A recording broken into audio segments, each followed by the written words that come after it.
What's up, guys? Welcome to the Stats Free Sports channel. Here to bring you another video giving you my reasoning why I believe the Indianapolis Colts are the best landing spot via free agency or trade for Daniel Jones' offseason. I also get into Daniel Jones' journey as a New York Giants quarterback and also how and why it ended, as well as giving you alternative landing spots outside of the Colts that could be good landing spots for Jones. So let's get right into it, guys. So as we know, Daniel Jones' time in New York has probably come to an end. Officially benched. Tommy DeVito will be the starter probably for the rest of the season, unless injury. Then you have Drew Lock. There is an injury clause for Daniel Jones, who's now QB3, who shouldn't see the field again. I'm pretty sure unless a super emergency happens. I think DeVito and Lock will be alternating at some point. I believe in Lock a lot. But there's also a reason why Locke, who I believe is better than DeVito, is not starting. It's because of his contract. Another video for another day, but that's why DeVito is starting over Locke because of Locke's. Locke has a lot of guaranteed money in his not a lot, but a nice amount of money in the guaranteed contract. But as far as Daniel Jones go, what a crazy ride!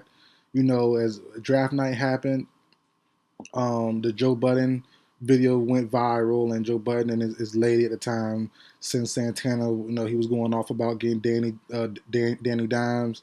Then end up, overall his career with New York, I believe, 6 years, 5, 6 years, it's been okay. A lot of downs, a couple of ups, but a lot of downs. But overall, I do still think there is some value in Daniel Jones. I do think he can be a good quarterback. And at some point in time, I know he had Saquon Barkley for a while, but he was kind of banged up as well. The weaponry wasn't all the way there. The O-line wasn't all the way there. Joe Judge was the head coach for a while. So, he didn't have the best go at it, but I still believe, given the right system, the right team, the right scheme, I think we could see a revival of Daniel Jones at some point, and that's why the Colts, to me, make a lot of sense. So, most likely, I think Daniel Jones will be cut. There is an out in his contract that saved the Giants a lot of money with a $22 million cap hit, which isn't bad. They'll save a lot of money, a lot of time for this Giants team. Now, I don't know if they go quarterback in this year's draft. It makes sense to do so, but I don't know. That they could go another veteran route, another bridge quarterback, and Geno or something like that maybe. But I'm not really sure they'll go a rookie with this year's class. But as far as landing spots go, to me, the Colts are the clear-cut favorite, in my opinion. It's way too early. It's way too early to predict what may happen with them. But the Colts, to me, if Shane Steichen returns, and it's a big if, a big disclaimer, if Shane Steichen returns next year, which I think he should. I think he gets one more year after this year. Anthony Richardson, has kind of had a short leash, hasn't played the greatest. Ups and downs with him as well, another young quarterback. But Joe Flacco being the backup next year will not work out. Plain and simple. You're going to need someone else that's a valuable option because, as we know, as talented and as big and strong as Richardson is, he does get banged up, ankles, shoulders, and stuff like that. And he's a mobile guy that has to be mobile currently right now to beat you. So there is a nice chance, going off history, that next year and the oncoming years, until he develops as a better passer, that Richardson could get hurt while trying to run the ball.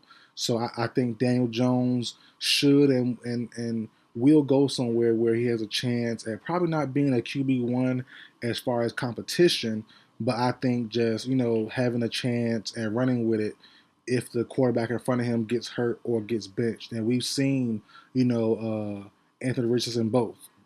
We've seen both happen to him getting banged up and him sitting down for a couple games. And, Joe Flacco, whoever the backup is, steps up. And you also seen him get pulled as well and get benched. Partly because of play, partly because of bad decision making, with him pulling himself out, whatever. But there has been precedent set that Richardson can get set down. And I think Daniel Jones in that scheme with that team, I think could do very well. Now on to some other options, real quick that could entice Daniel Jones via trade or via free agency. The Carolina Panthers. He is a Carolina native. Same for Anthony Richardson. I don't, and the Colts. I don't know if the Panthers go young quarterback. There's still what 6, 7 games left for the Carolina Panthers. We'll see what happens with Bryce Young, but similar to the Colts, they have a veteran aged, 37, 38-year-old Andy Dalton at quarterback as the backup. I think you go a little bit younger. I think you go a little bit more consistent in Daniel Jones, and maybe if Bryce gets pulled or gets banged up, you have Jones in there, and I forgot the Panthers head coach name, but you have him there in that team, with that scheme, with that system, and he could probably play well, play decent, and then as I said, be a bridge quarterback until they go young again. If Bryce Young doesn't quite work out, then you have the Minnesota Vikings. To me, make a lot of sense. Sam Darnold is on last year of his contract there. Will they re-sign him? That's a big question there. McCarthy should be the long-term guy there. Missed his entire year, I think, with a torn ACL, maybe, if I'm not mistaken, torn ACL or MCL. But McCarthy should be the guy coming into camp next season, going to year 2. We know teams want to push their young guy out fast as possible.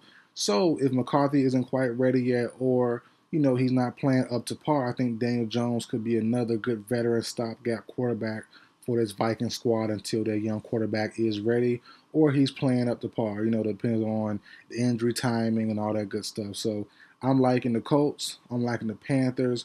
I'm liking the Vikings. Very outside shot this happens. Very, very dark horse style pick. But the Steelers. The Steelers could be a decent option as well. Russell Wilson might remain the starting quarterback. He's on a 1 year, $1 million deal. Super cheap deal for the Steelers. Clearly, I don't think the Steelers go young in this draft class. Kind of a weak draft class. I don't love none of the options that they could probably get. So I think they remain with Russ next year, and they bring in another good backup. I think Daniel Jones could be that guy, similar to Justin Fields. And I think Fields will move on somewhere else. So if Jones doesn't go to the Panthers, I think Fields could go sit behind Bryce Young. I think Fields could go sit behind McCarthy in Minnesota. I think Fields could be the Giants starting quarterback, for a year or two, or to be a bridge quarterback. So I think Daniel Jones and Justin Fields kind of have the same market.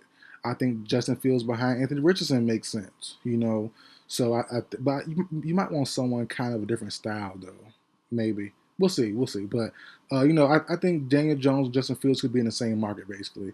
So I think if Justin Fields does walk, which he probably will, from the Pittsburgh Steelers, and look to have more of a battle at QB1, you can see Daniel Jones sit behind him and sit behind Russell Wilson in Pittsburgh and go there. You also have some other dark horse teams. The Eagles, if they move on from Pickett, sit behind Jalen Hurts. You have the Commanders, and Mariota moves on. He should sit behind Jaden Daniels. So there's a lot of options out there. We can see the Rams, behind Stafford if he gets banged up. So a lot of options. Like I said, it's a way too early prediction, but I'm really loving, just the idea of Daniel Jones having weapons, having a decent O-line, having a good running back.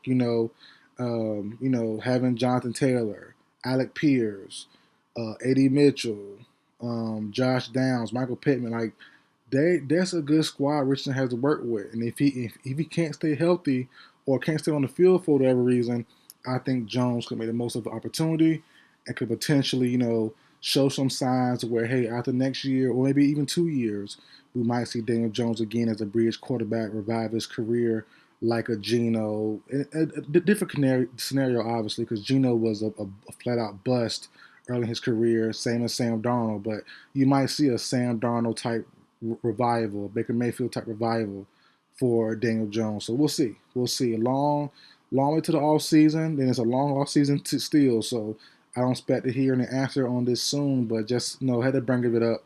I had to bring it up because Daniel Jones news is recent. But I'm really enjoying, like I said, just trying to find homes for some of these guys who will be out of their current situation. Justin Fields, Daniel Jones, Christian Kirk. He's going to be moved on from most likely because he was moved on from prior to being injured. They just had to seal the deal, and obviously he got hurt that last week before the trade deadline, so couldn't get it done. So a lot of guys will be moved on from, per usual. A lot of guys' names that are well-known household names, and it's going to be fun off season.